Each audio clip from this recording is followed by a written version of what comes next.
ಎಲ್ಲರಿಗೂ ನಮಸ್ಕಾರ ಹಾಗೂ ಆಸಕ್ತಿ ಅಕಾಡೆಮಿಗೆ ಸ್ವಾಗತ. ಸೊ ಇವತ್ತು ನಾವು ಒಂದು ಸ್ಕಾಲರ್ಶಿಪ್ಪನ್ನು ನೋಡೋಣ.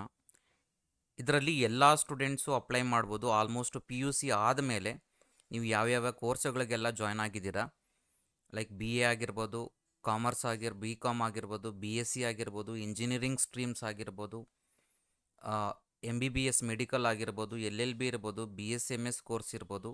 ಸೊ ನೀವು ಯಾವುದೆಲ್ಲ ಡಿಗ್ರಿ ಕೋರ್ಸಸ್ಗಳಿಗೆ ಜಾಯ್ನ್ ಆಗಿದ್ದೀರಾ, ಆ ಎಲ್ಲ PUC ಆದಮೇಲೆ ಯಾವೆಲ್ಲ ಡಿಗ್ರಿ ಕೋರ್ಸಸ್ಗಳಿಗೆ ಜಾಯ್ನ್ ಆಗಿರ್ತೀರಾ, ಆ ಎಲ್ಲ ಸ್ಟೂಡೆಂಟ್ಸು ಸಹ ಈ ಸ್ಕಾಲರ್ಶಿಪ್ಗೆ ಅಪ್ಲೈ ಮಾಡಬಹುದು. ಸೊ ಅದನ್ನು ಇಲ್ಲಿ ನಿಮಗೆ ಸ್ಕಾಲರ್ಶಿಪ್ ನೋಡೋದಾದರೆ ಆಲ್ಮೋಸ್ಟ್ 1,00,000ವರೆಗೂ ಬರುತ್ತೆ. ಅದನ್ನು ಯಾವ ಥರ ಅಪ್ಲೈ ಮಾಡೋದು ಅನ್ನೋದನ್ನು ಕಂಪ್ಲೀಟಾಗಿ ನೋಡೋಣ. ಅದಕ್ಕೂ ಮುಂಚೆ ನನ್ನ ಚಾನಲ್ಗೆ ಹೊಸಬರಾಗಿದ್ದರೆ ದಯವಿಟ್ಟು ನನ್ನ ಚಾನಲ್ಗೆ ಸಬ್ಸ್ಕ್ರೈಬ್ ಮಾಡ್ಕೊಳ್ಳಿ. ಹಾಗೆ ಈ ವಿಡಿಯೋನ ಲೈಕ್ ಮಾಡಿ, ಆದಷ್ಟು ಎಲ್ಲರಿಗೂ ಶೇರ್ ಮಾಡಿ. ಓಕೆ, ಈ ಸ್ಕಾಲರ್ಶಿಪ್ ಬಗ್ಗೆ ನೋಡೋದಾದರೆ ನಿಮಗಿಲ್ಲಿ ಈ ಸ್ಕಾಲರ್ಶಿಪ್ಪನ್ನು ಕೊಡ್ತಿರುವಂಥದ್ದು ಕರ್ನಾಟಕ ಸ್ಟೂಡೆಂಟ್ಸ್ ವೆಲ್ಫೇರ್ ಟ್ರಸ್ಟಿಂದ ಈ ಸ್ಕಾಲರ್ಶಿಪ್ಪನ್ನು ಪ್ರೊವೈಡ್ ಮಾಡ್ತಿರುವಂಥದ್ದು.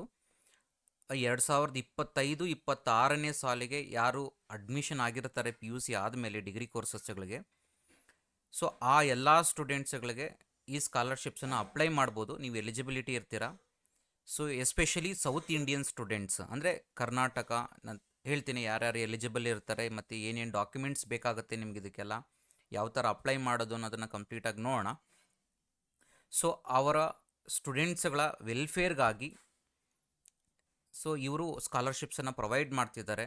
ಸ್ಕಾಲರ್ಶಿಪ್ಪು ನಿಮಗೆ ಇಲ್ಲಿ ನೋಡಿದ್ರೆ ಇಲ್ಲಿ ಸೆಲೆಕ್ಟೆಡ್ ಸ್ಟೂಡೆಂಟ್ಸ್ಗಳಿಗೆ 10,000ಇಂದ 1,00,000 ಸ್ಕಾಲರ್ಶಿಪ್ ಬರುತ್ತೆ, ಫೈನಾನ್ಷಿಯಲ್ ಸಪೋರ್ಟ್ ಬರುತ್ತೆ. ಸೊ ಮತ್ತು ಇಲ್ಲಿ ಯಾವ ಥರದ ಸ್ಕಾಲರ್ಶಿಪ್ಸ್ ಎಲ್ಲ ಕವರ್ ಆಗುತ್ತೆ, ಏನೆಲ್ಲ ಅಪ್ಲಿಕೇಶನ್ ಹಾಕಬೇಕಾದ್ರೆ ಏನೆಲ್ಲ ಡಾಕ್ಯುಮೆಂಟ್ಸ್ ಬೇಕು, ಎಲ್ಲ ಡೀಟೇಲ್ಸನ್ನು ನೋಡೋಣ. ಮೊದಲನೇದಾಗಿ ನೋಡೋದಾದರೆ ಎಲಿಜಿಬಿಲಿಟಿ.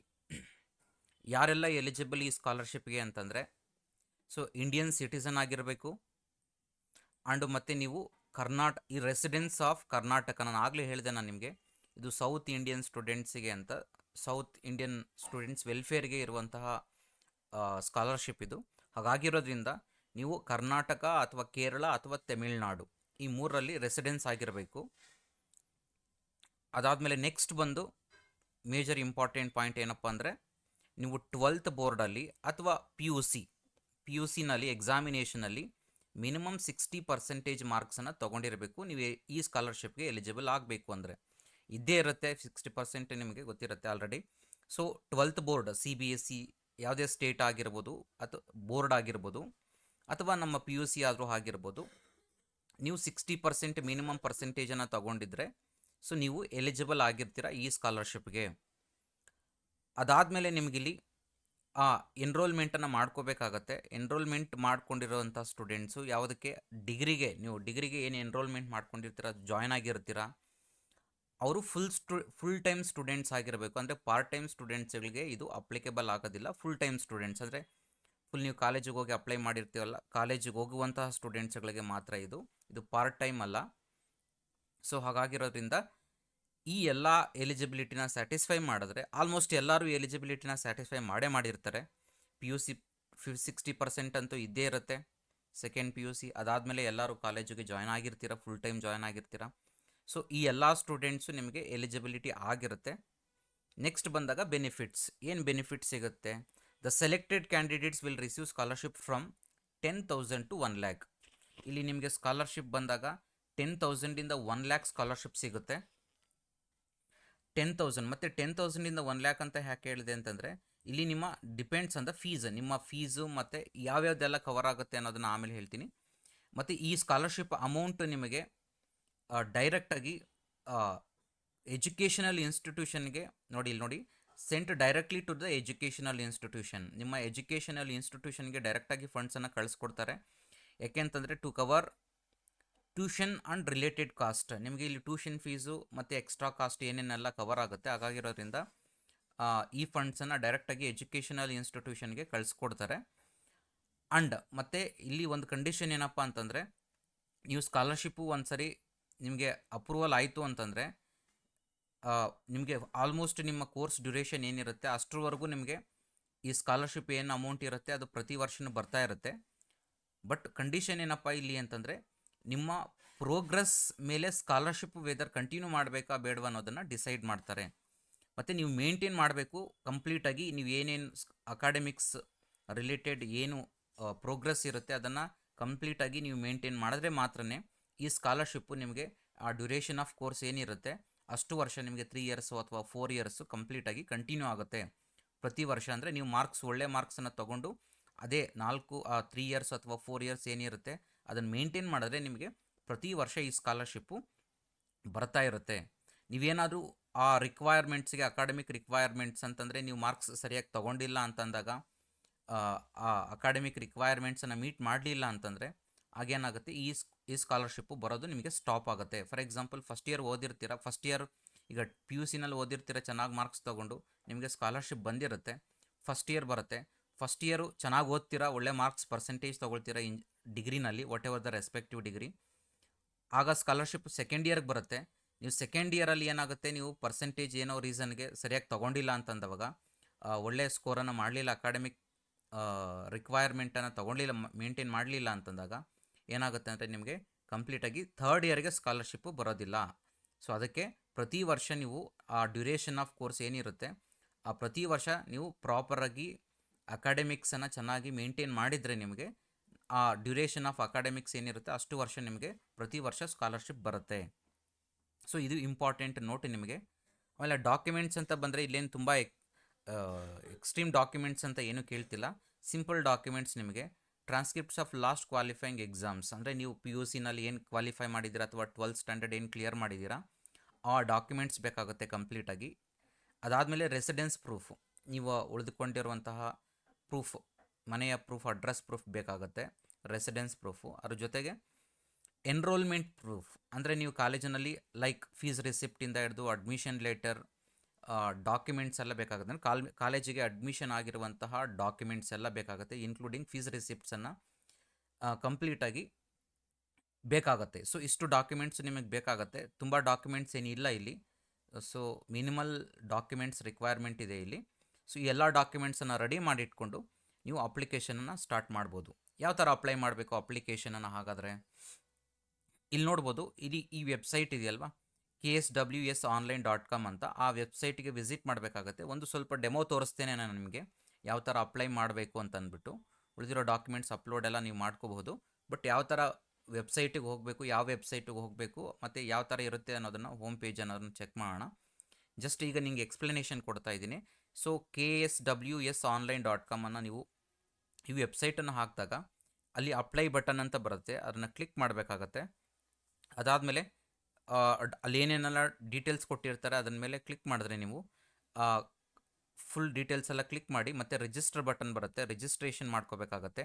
ಅದಾದಮೇಲೆ ನಿಮಗೆ ಕಂಪ್ಲೀಟಾಗಿ ಆ ಟರ್ಮ್ಸ್ ಆ್ಯಂಡ್ ಕಂಡೀಷನ್ಸ್ ಏನು ಕೊಟ್ಟಿರ್ತಾರೆ ಅದನ್ನು ಕ್ಲಿಕ್ ಮಾಡಿ ನೆಕ್ಸ್ಟ್ ಮಾಡಿದಾಗ ನಿಮಗೆ ಸೊ ಕಂಪ್ಲೀಟಾಗಿ ಅಪ್ಲಿಕೇಶನ್, ಆ ಡಾಕ್ಯುಮೆಂಟ್ಸ್ ಏನೇನು ಕೇಳುತ್ತೆ ಅದನ್ನೆಲ್ಲ ಮಾಡಿದಾಗ ನಿಮಗೆ ಕಂಪ್ಲೀಟಾಗಿ ಸೊ ಅಪ್ಲೈ ನಾವು ಅಂತ ಬರುತ್ತೆ. ಟರ್ಮ್ಸ್ ಆ್ಯಂಡ್ ಕಂಡೀಷನ್ಸ್ ಕ್ಲಿಕ್ ಮಾಡಿದ್ದಾದಮೇಲೆ ಅದಾದ ನಂತರ ನಿಮಗೆ ಡಾಕ್ಯುಮೆಂಟ್ಸ್ ಕೇಳುತ್ತೆ. ಆ ಡಾಕ್ಯುಮೆಂಟ್ಸನ್ನು ಅಪ್ಲೋಡ್ ಮಾಡಿದ್ರೆ ಸೊ ನಿಮಗೆ ಫೈನಲಾಗಿ ಅಪ್ಲಿಕೇಶನ್ ಮುಗಿಯುತ್ತೆ. ಮುಗಿದಿದ್ದಾದಮೇಲೆ ಸಬ್ಮಿಷನ್ ಆದಮೇಲೆ ನಿಮಗೆ ಮೇಲ್ ಮುಖಾಂತರವಾಗಿ ನಿಮಗೆ ಕಮ್ಯುನಿಕೇಟ್ ಮಾಡ್ತಾರೆ ನಿಮ್ಮ ಸ್ಕಾಲರ್ಶಿಪ್ ಏನಾಗಿದೆ ಸ್ಟೇಟಸ್ ಅನ್ನೋದನ್ನು. ಅದಾದ ನಂತರ ಅಪ್ರೂವಲ್ ಆಯಿತು ಅಂತಂದರೆ ನಿಮಗೆ ಸ್ಕಾಲರ್ಶಿಪ್ ಇದು ಡೈರೆಕ್ಟಾಗಿ ನಿಮಗೆ ಕಾಲೇಜಿಗೆ ಕಳಿಸ್ಕೊಡ್ತಾರೆ ಚೆಕ್ ಮುಖಾಂತರವಾಗಿ. ಸೊ ಕಳಿಸ್ಕೊಡ್ತಾರೆ, ಅದನ್ನು ನೀವು ಅಲ್ಲೇ ಕ್ಲೈಮ್ ಮಾಡ್ಕೋಬೋದು. ನಿಮಗೆ ಇಲ್ಲಿ ಎಲ್ಲ ಫೀಸು ಕವರ್ ಆಗುತ್ತೆ, ಟ್ಯೂಷನ್ ಫೀಸು, ಕಾಲೇಜ್ ಫೀಸು ಎಲ್ಲ ಕವರ್ ಆಗುತ್ತೆ.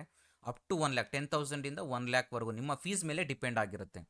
ನಿಮ್ಮ ಫೀಸ್ ಎಷ್ಟು ಕವರ್ ಆಗುತ್ತೆ ಅದ್ರ ಮೇಲೆ ನಿಮಗೆ ಆಲ್ಮೋಸ್ಟ್ ಎಲ್ಲ ಟ್ಯೂಷನ್ ಫೀಸು, ಕಾಲೇಜ್ ಫೀಸು ಎಲ್ಲ ಕವರ್ ಆಗುತ್ತೆ. ಸೊ ಹಾಗಾಗಿರೋದ್ರಿಂದ ಇಷ್ಟು ನಿಮಗೆ ಕಂಪ್ಲೀಟಾಗಿ ಡೀಟೇಲ್ಸ್. ಮತ್ತು ಲಾಸ್ಟ್ ಡೇಟ್ ಯಾವಾಗಪ್ಪ ಅಂತಂದರೆ 30 August 2025. ಸೊ 30ನೇ ತಾರೀಕು ಆಗಸ್ಟು ಲಾಸ್ಟ್ ಡೇಟ್ ಆಗಿರುತ್ತೆ. ಅದ್ರ ಒಳಗಡೆ ನೀವು ಕಂಪ್ಲೀಟಾಗಿ ಡೀಟೇಲಾಗಿ ಅಪ್ಲೈ ಮಾಡ್ಕೊಳ್ಳಿ, ಡಿಲೇ ಮಾಡೋಕ್ಕೆ ಹೋಗ್ಬೇಡಿ. ಒಳ್ಳೆ ಸ್ಕಾಲರ್ಶಿಪ್ ಇದು, ಅಪ್ ಟು 1 lakhವರೆಗೂ ಬರುತ್ತೆ. ಯಾರ್ಯಾರು ಎಕನಾಮಿಕಲಿ ವೀಕ್ ಇದ್ದೀರೋ ಅವರಿಗೆಲ್ಲ ಡೆಫಿನೆಟ್ಲಿ ಇದು ಯೂಸ್ ಆಗುತ್ತೆ. ಎಲ್ಲ ಡಿಗ್ರಿ ಸ್ಟೂಡೆಂಟ್ಸ್ಗೂ ಯೂಸ್ ಆಗುತ್ತೆ. ಸೊ ಅಪ್ಲೈ ಮಾಡ್ಕೊಳ್ಳಿ. ಈಗ ನೋಡೋಣ ಯಾವ ಥರ ಅಪ್ಲೈ ಮಾಡೋದು ಅಂತ. ಒಂದು ಡೈರೆಕ್ಟಾಗಿ ವೆಬ್ಸೈಟಲ್ಲಿ ಹೋಗಿ ಚೆಕ್ ಮಾಡೋಣ. ನೀವು ಕ್ರೋಮ್ ಯೂಸರನ್ನು ಬ್ರೌಸರನ್ನು ಯೂಸ್ ಮಾಡ್ಕೊಳ್ಳಿ, ಯಾಕಂದರೆ ಅದು ತುಂಬ ಹೆಲ್ಪ್ ಮಾಡುತ್ತೆ ನಿಮಗೆ ಬ್ರೌಸ್ ಮಾಡಬೇಕಾದ್ರೆ. ಯಾವುದೇ ಅಪ್ಲಿಕೇಶನ್ ಹಾಕಬೇಕಾದ್ರೆ ನೀವು ಬೆಟರ್ ಕ್ರೋಮ್ ಬ್ರೌಸರನ್ನು ಯೂಸ್ ಮಾಡಿದ್ರೆ ಅದು ಈಸಿ ಆಗುತ್ತೆ. ಓಕೆ, ಅಲ್ಲಿ ಹೋಗಿ ನಾವು ನೋಡಿ ಇಲ್ಲಿ KSWonline.com ಅಂತ ಇದೆಯಲ್ವಾ, KSW ಅದನ್ನು ಟೈಪ್ ಮಾಡಿ ನೀವು ಜಸ್ಟ್ ಎಂಟರ್ ಮಾಡಿದ ತಕ್ಷಣ ನಿಮಗೆ ವೆಬ್ಸೈಟಿಗೆ ಡೈರೆಕ್ಟಾಗಿ ಬಂದುಬಿಡುತ್ತೆ. ಇಲ್ಲಿ ನೀವು ನೋಡಬಹುದು KSWonline.com ಅಂತ. ಇಲ್ಲಿ ಕೆಳಗಡೆ ನೀವು ಕರ್ಸರನ್ನು ಮೂವ್ ಮಾಡಿದ್ರೆ ಇದಕ್ಕೆ ಅಫಿಷಿಯಲ್ ವೆಬ್ಸೈಟ್ ಇದು ನೋಡ್ಬೋದು. ಇಲ್ಲಿ ಕೆಳಗಡೆ ಬಂದಾಗ ಇಲ್ಲಿ ಅಪ್ಲೈ ನೌ ಅಂತ ಇದೆ ನೋಡಿ, ಕರ್ಸರನ್ನು ಮೂವ್ ಮಾಡಿದಾಗ ಕೆಳಗಡೆ ಡೆಡ್ಲೈನ್ 30 ಆಗಸ್ಟ್ 2025 ಅಂತ ಇದೆಯಲ್ಲ, ಅಪ್ಲೈ ನೌ ಅಂತಲ್ಲ, ಅಪ್ಲೈ ನೌ ಮೇಲೆ ಕ್ಲಿಕ್ ಮಾಡಿದ್ರೆ ನಿಮಗೆ ಅಪ್ಲಿಕೇಶನ್ ಫಾರ್ಮ್ ಓಪನ್ ಆಗುತ್ತೆ. ಇಲ್ಲಿ ಏನೇನು ಡೀಟೇಲ್ಸ್ ಎಲ್ಲ ಕೊಟ್ಟಿದ್ದಾರೆ ನೋಡಬಹುದು. ನೇಮ್ ಆಫ್ ದ ಕ್ಯಾಂಡಿಡೇಟ್ ಎಲ್ಲ ಬ್ಲಾಕ್ ಲೆಟರ್ಸ್, ಕ್ಯಾಪಿಟಲ್ ಲೆಟರ್ಸಲ್ಲಿ ಎಂಟ್ರಿ ಮಾಡಬೇಕಾಗತ್ತೆ. ಮತ್ತು ಏಜು, ನಿಮ್ಮ ಏಜು, ಜೆಂಡರ್ ಸೆಲೆಕ್ಟ್ ಮಾಡ್ಕೋಬೇಕಾಗತ್ತೆ, ಫಾದರ್ ನೇಮ್ ಎಂಟ್ರಿ ಮಾಡಬೇಕಾಗತ್ತೆ, ಮದರ್ ನೇಮನ್ನು ಎಂಟ್ರಿ ಮಾಡಬೇಕಾಗತ್ತೆ, ಮತ್ತು ನಿಮ್ಮ ಮದರ್ ಟಂಗ್ ಯಾವುದು ಅಂತ ಎಂಟ್ರಿ ಮಾಡಬೇಕು. ನೆಕ್ಸ್ಟ್ ಅದಾದಮೇಲೆ name of the guardian and relationship mention ಮಾಡಬೇಕು. ಅಂದರೆ ಪರ್ಮನೆಂಟ್ ಅಡ್ರೆಸ್, ಡಿಸ್ಟ್ರಿಕ್ಟ್, ಪಿನ್ ಕೋಡನ್ನು ಎಂಟ್ರಿ ಮಾಡಬೇಕು. Telephone number, alternative number, religion, ಮತ್ತು ಕ್ಯಾಸ್ಟ್ ಯಾವುದು, ಪರ್ಸನ್ ವಿತ್ ಡಿಸಬಿಲಿಟಿ ಇದ್ದರೆ ಎಸ್ ಅಂತ ಮಾಡಿ, ಇಲ್ಲಾಂದರೆ ನೋ ಅಂತ ಮಾಡಿ. ಮತ್ತು ಸ್ಟೇಟ್, ಯಾವ ಸ್ಟೇಟು ನಿಮ್ಮದು ಅನ್ನೋದನ್ನು ಎಂಟ್ರಿ ಮಾಡಬೇಕಾಗತ್ತೆ. ಮತ್ತು ಸಿಲಬಸ್, ಯಾವ ಸಿಲಬಸ್ ನೀವು ಪರ್ಟಿಕ್ಯುಲರ್ ಆಗಿದ್ದೀರಾ ಅಂತಂದರೆ ಲೈಕ್ CBSEನ, ಸ್ಟೇಟಾ ನೀವು ಓದಿರುವಂಥದ್ದು, ಮತ್ತು SSLC ಮಾರ್ಕ್ಸ್ ಪರ್ಸೆಂಟೇಜ್ ಎಷ್ಟು, ಮತ್ತು PUC ಪರ್ಸೆಂಟೇಜ್ ಎಷ್ಟು, ಇವುಗಳನ್ನೆಲ್ಲ ಎಂಟ್ರಿ ಮಾಡಿದ್ದಾದಮೇಲೆ ನಿಮಗೆ ಕೆಳಗಡೆ ಟರ್ಮ್ಸ್ ಆ್ಯಂಡ್ ಕಂಡೀಷನ್ಸ್ ಅಂತ ಇದೆ.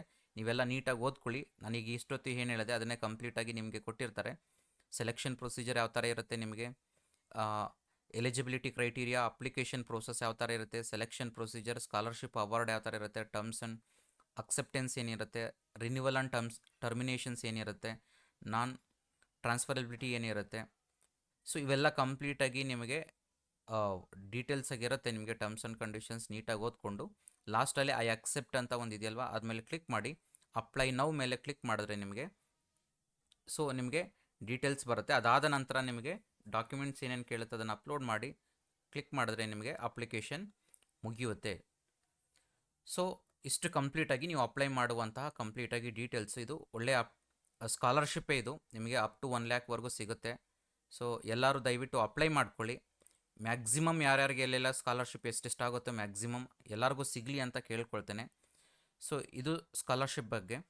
ಸೊ ನೆಕ್ಸ್ಟ್ ಇದೇ ಥರದ ಇನ್ನಷ್ಟು ಸ್ಕಾಲರ್ಶಿಪ್ಗಳಿಗಾಗಿ ಡೆಫಿನೆಟ್ಲಿ ನಾನು ಮಾಡ್ತಾನೆ ಇರ್ತೀನಿ ವಿಡಿಯೋಗಳನ್ನು. ಸೊ ದಯವಿಟ್ಟು ನನ್ನ ಚಾನಲನ್ನು ಇನ್ನೂ ಯಾರು ಸಬ್ಸ್ಕ್ರೈಬ್ ಮಾಡ್ಕೊಂಡಿಲ್ಲ ದಯವಿಟ್ಟು ಸಬ್ಸ್ಕ್ರೈಬ್ ಮಾಡ್ಕೊಳ್ಳಿ. ಹಾಗೆ ಈ ವಿಡಿಯೋನ ಆದಷ್ಟು ಎಷ್ಟು ಜನಕ್ಕಾಗುತ್ತೋ ಅಷ್ಟು ಜನಕ್ಕೆ ಶೇರ್ ಮಾಡಿ, ಯಾಕಂದರೆ ಮ್ಯಾಕ್ಸಿಮಮ್ ಯಾರಿಗೆಲ್ಲ ಯೂಸ್ ಆಗುತ್ತೆ ಇದು ಯೂಸ್ ಆಗಲಿ. ಹಾಗೆ ಈ ವಿಡಿಯೋನ ಲೈಕ್ ಮಾಡಿ. Thank you all.